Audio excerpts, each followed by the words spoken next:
properly cleaned our joint now using our walk-behind saw. So now what we're going to do, we've got our joint cleaned. We vacuumed it out, okay, so we're properly prepared.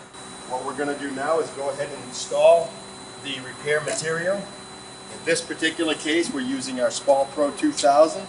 This is our rapid setting polyurea repair material.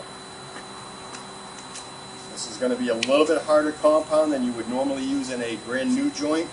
As we've got wider joints, we want product that can properly support forklift traffic as it travels across a wider joint. Okay, this is a 900 milliliter cartridge. We're using a 900 milliliter caulking gun. We've installed the static mixing nozzle onto the cartridge. And what we'll do now is we'll purge all of the air out of the cartridge with the cartridge pointed straight up. So we purge the air out of each barrel. Now we turn the cartridge over and we shoot 3 or 4 waste shots into a waste container to ensure we're on ratio. This material is designed to be placed full depth of the joints.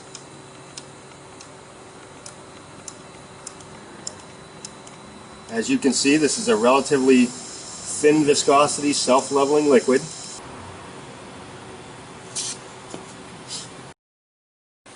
So now we've got our joint repair material installed.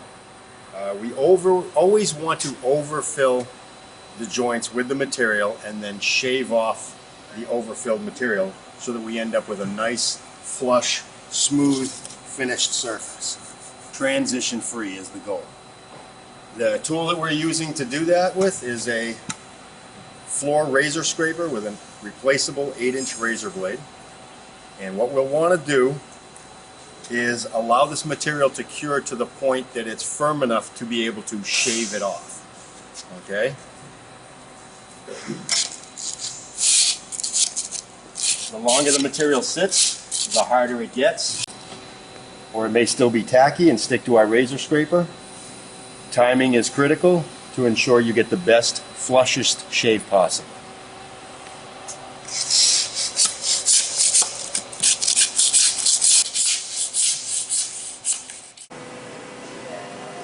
So here now we have a completed joint repair, and as I mentioned earlier, we want to overfill the joints and then shave off the overfilled material. And ideally what we'd like to be left with is a smooth, transition-free floor, so that as forklifts are traveling across, there's no interruption, there's no damage that can occur to the joint edges.